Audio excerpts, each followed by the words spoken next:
Hi, my name is Vince Hahn, and it's an honor and a privilege for me to participate in this A/B testing summit. Today I'll be speaking on how personalization drives user engagement for chatbots. Let me first introduce myself a little bit. I'm a technologist and an entrepreneur. I have my MBA from the MIT School of Management, have gone on to found several different technology companies. Today I am the CEO and founder of Mobile Coach. We are a chatbot management and authoring platform catering to enterprises that are looking to stand up chatbots and manage all their users. So again, pleasure to speak today, and I'm going to be covering this topic in 4 different sections. I'm first going to talk about why chatbot design has sort of gotten off to a rough start in the market. Then I'll talk about, despite chatbots getting off to a rough start, why they're still a really compelling channel to consider as you're looking for ways to engage your audience. Then I'll talk about some key design principles for good, valuable chatbot execution. And finally, we'll talk about personalization and how to personalize your chatbot with your audience to really drive user engagement. So I kind of want to start by showing you just on the screen some images of artificial intelligence personas that we have grown accustomed to seeing in the movies. So you can see here Jarvis from Iron Man, WALL-E, Arnold Schwarzenegger in The Terminator, this great movie with Joaquin Phoenix falling in love with his computer personality in the movie called Her. And actually the list goes on and on. There are really countless examples of artificial intelligence in the movies.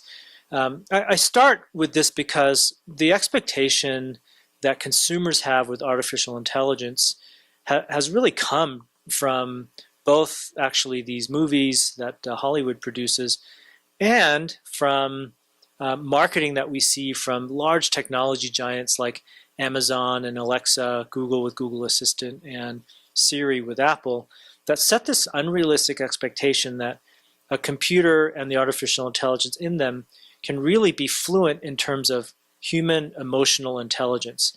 Any of us that have really tried to have a meaningful conversation with some AI know that artificial intelligence has a long way to go before that's real and that's valuable.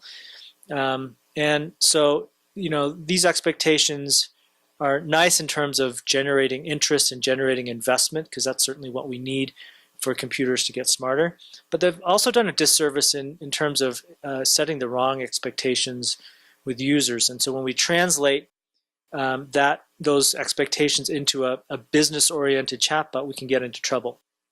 I actually wanted to show a very specific example of this that has some historical context.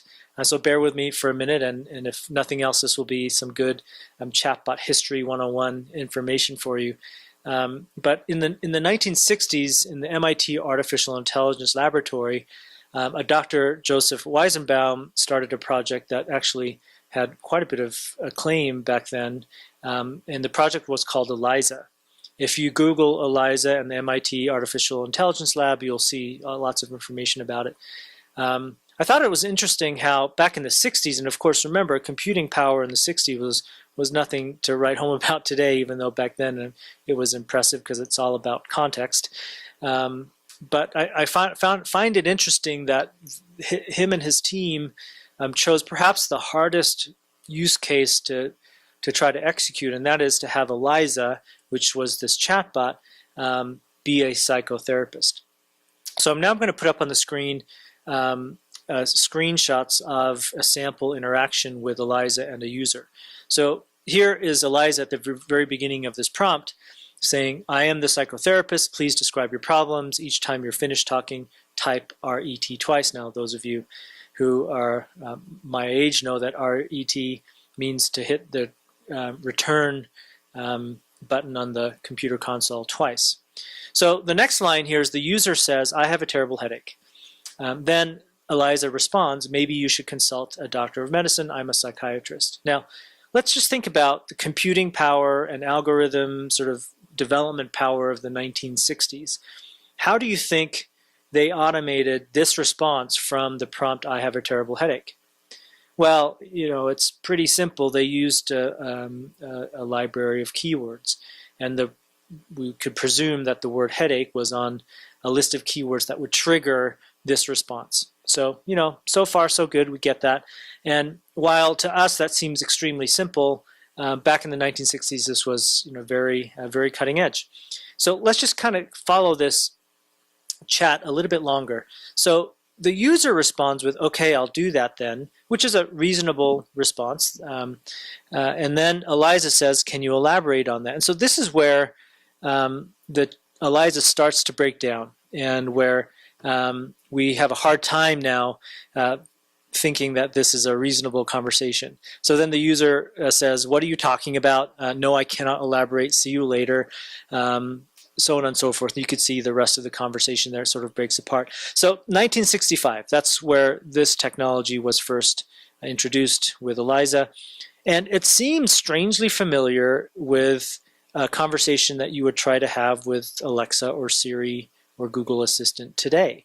I still remember when my children first got their iPhones, 10 years ago when Siri first came out, and we're tried to have conversations with it. And because she really couldn't have a meaningful conversation, what Apple did was seed Siri with a lot of fun Easter eggs. So, if you ask Siri where to hide a dead body, for example, you got, sort of these tongue-in-cheek funny answers. And of course, my kids thought that was hilarious, but they quickly understood, what the limits were in terms of the type of conversation you could have with Siri.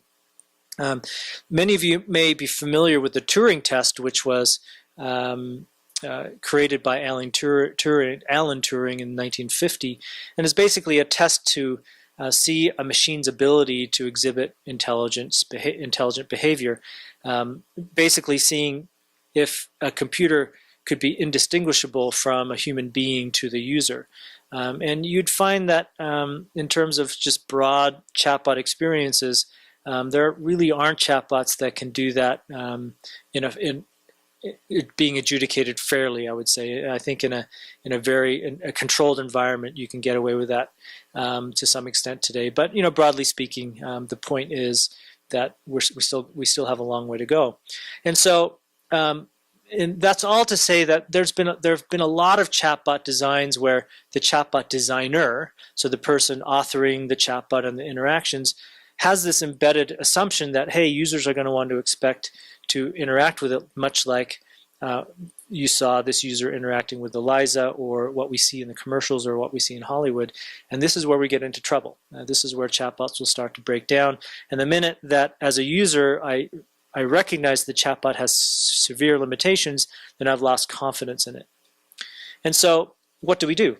Well, despite that challenge, I still think chatbots can be very compelling and deliver a lot of business value.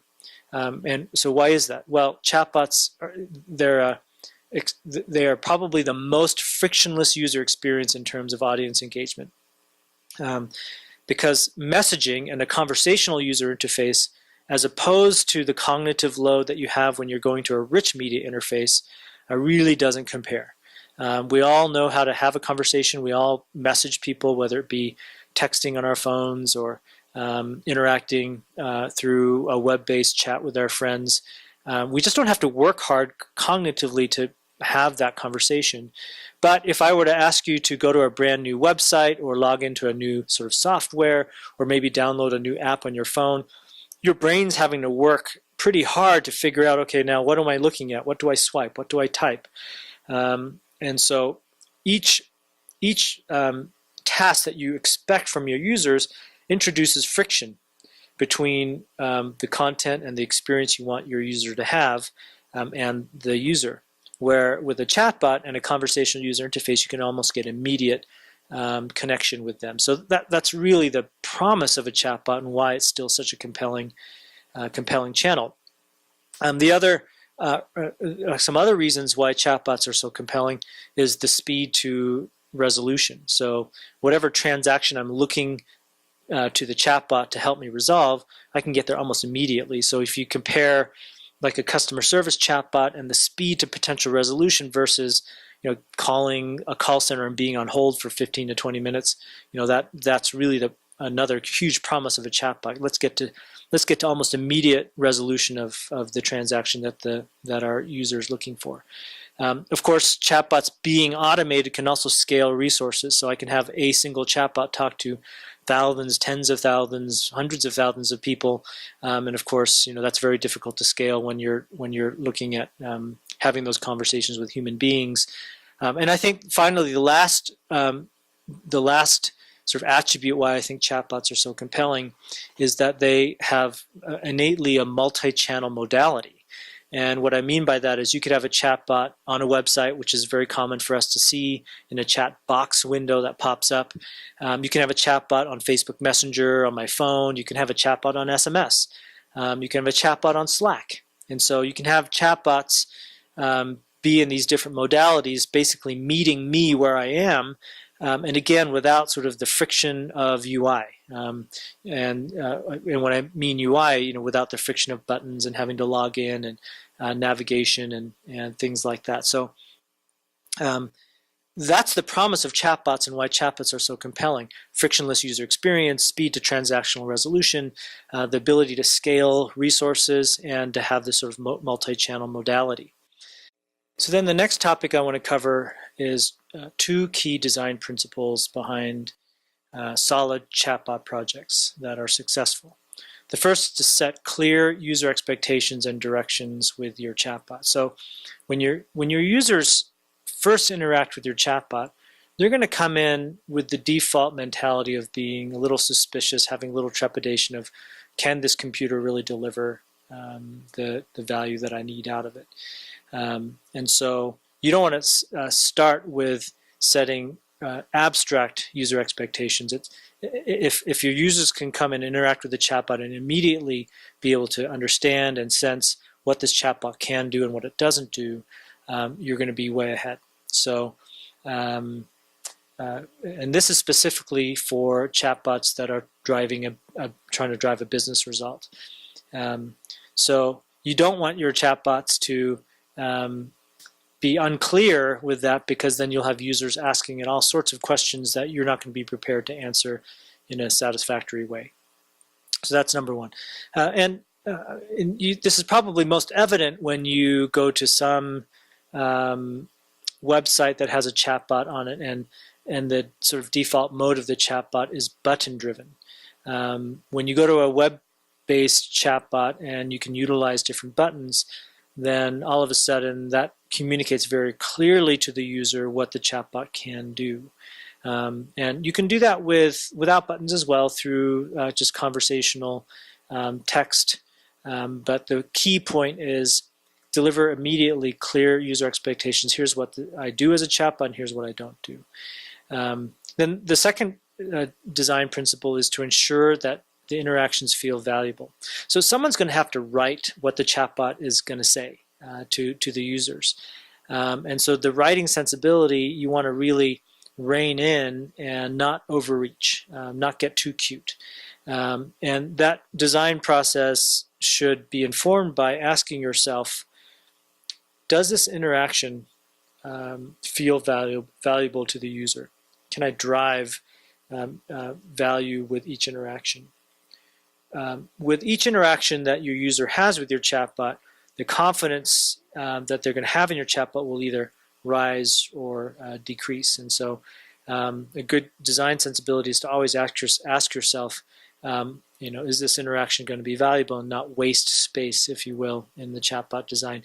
And of course, this is what segues into the main topic of this session, is driving personalization into your chatbot design.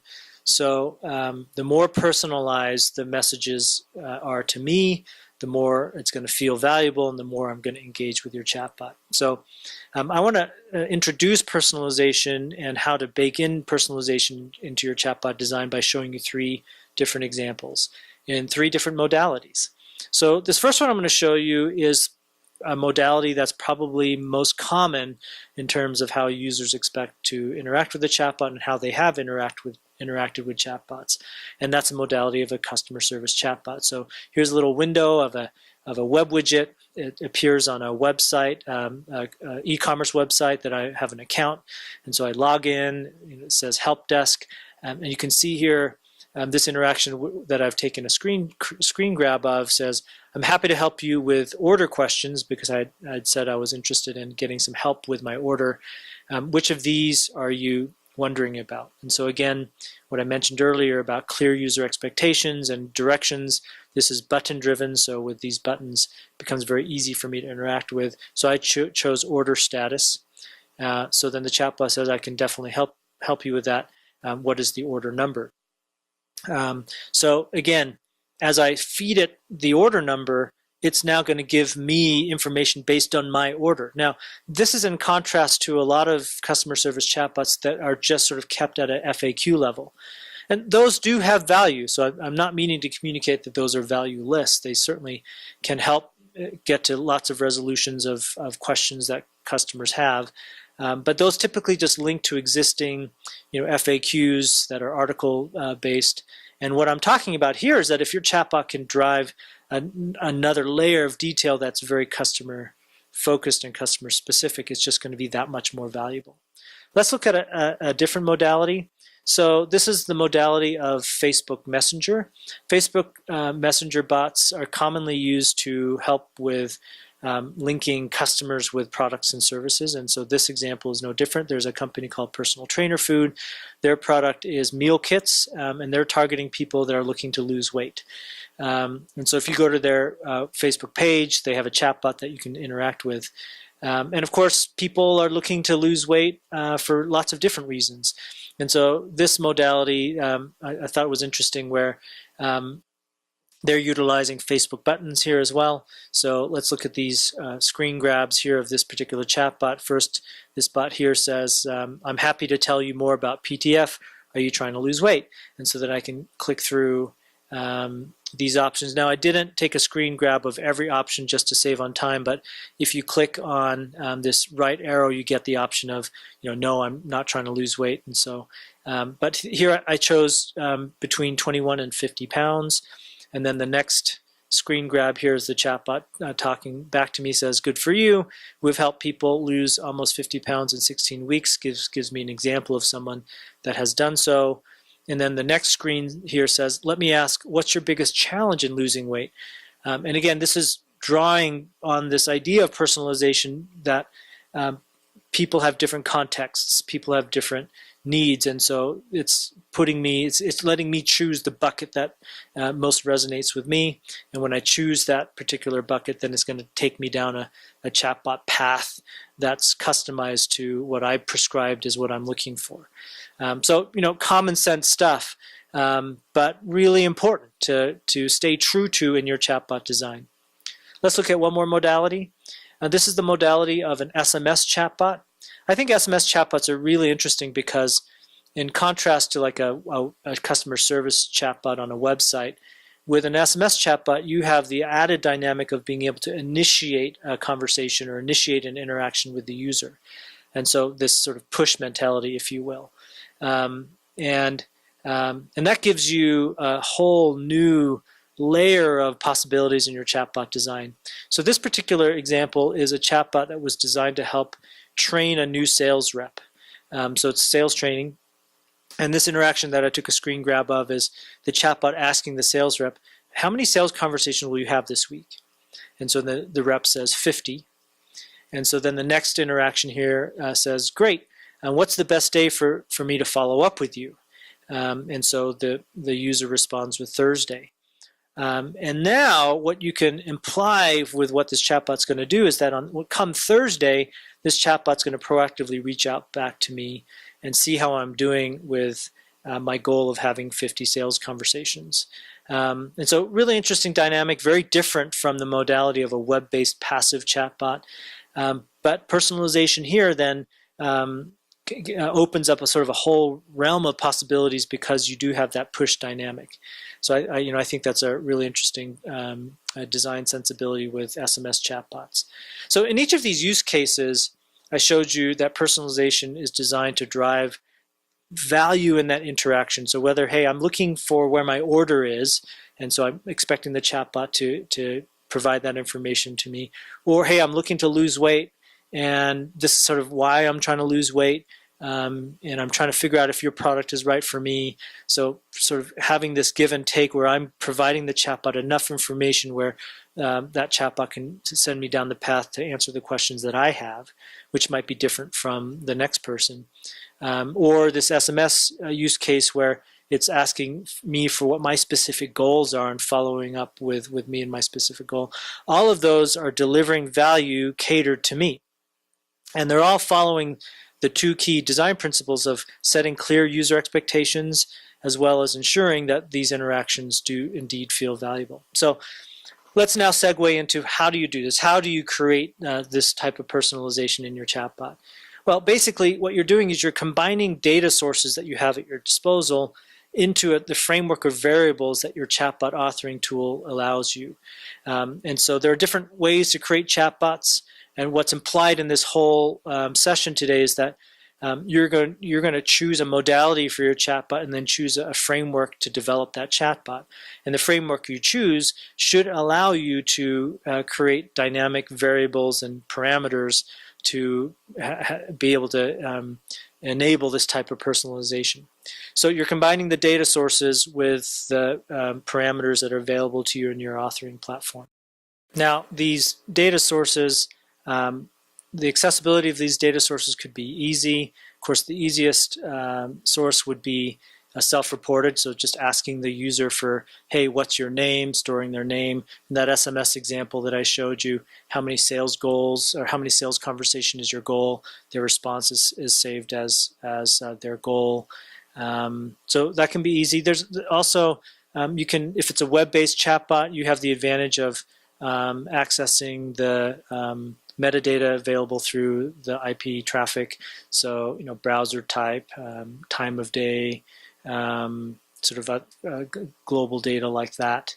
Now, on the advanced side, having your chatbot be able to hook into third-party systems through an API really is the key and the magic behind having really valuable personalized interactions with your chatbot. And so with APIs, you can create a very dynamic account profile. So depending on your use case for your chatbot, if it's a customer service chatbot, having information like shipping information of orders, chat history, having information around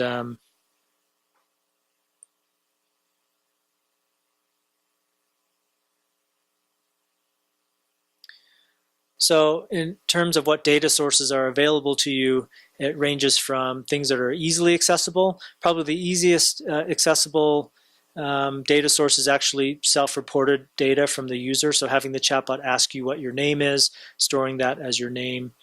In that SMS example, having the chatbot ask that sales rep, hey, what's your goal for how many sales conversations you want to have? 50, okay, storing that as their user goal in your parameters for your chatbot. If you're using a web-based chatbot, you have the advantages of the information you get through the IP traffic, so time of day, browser type, things like that. You can also have the chatbot ask things like contact information, email address, phone numbers. Now, the more advanced you want your chatbot to be in terms of personalization, then you're really going to need an API framework with your chatbot. So having your chatbot be able to tap into third-party systems to populate sort of more robust user profile information. This is really where the magic can happen with the chatbot and having it be highly personalized.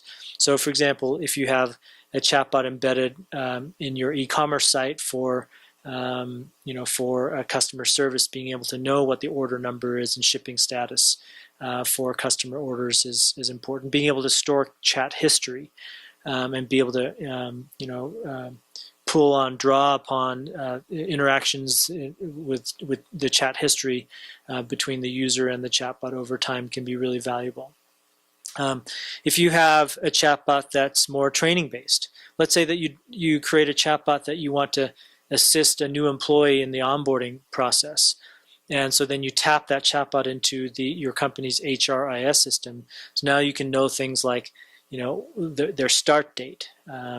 You can know who their manager is. You can know whether they filled out the necessary paperwork around healthcare and things like that. So that can inform chatbots to say, hey Vince, I've noticed that you've been in the company for 10 days now and still haven't filled out this form. Here's a link to go fill out the form.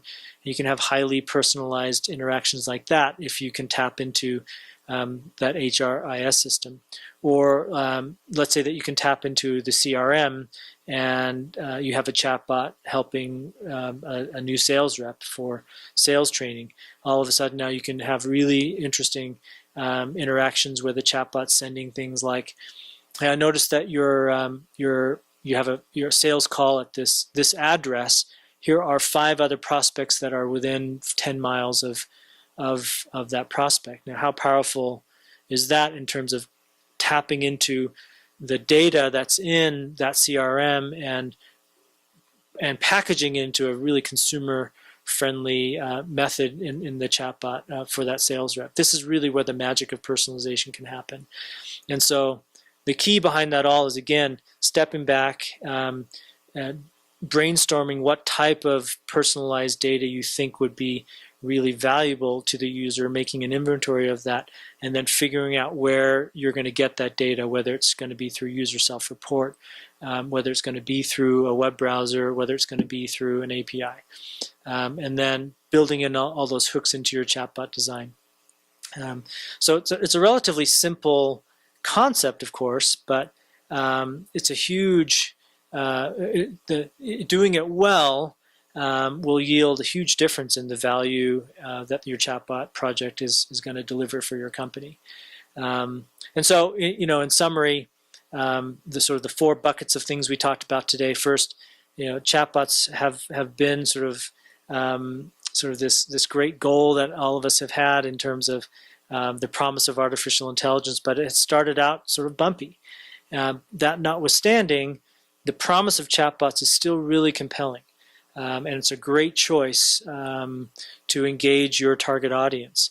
That said, you want to follow these 2 key design principles, set really clear user expectations and directions, and then have a design sensibility where you're really being honest with yourself in asking yourself, does each interaction we're designing, is it going to provide real value to the end user?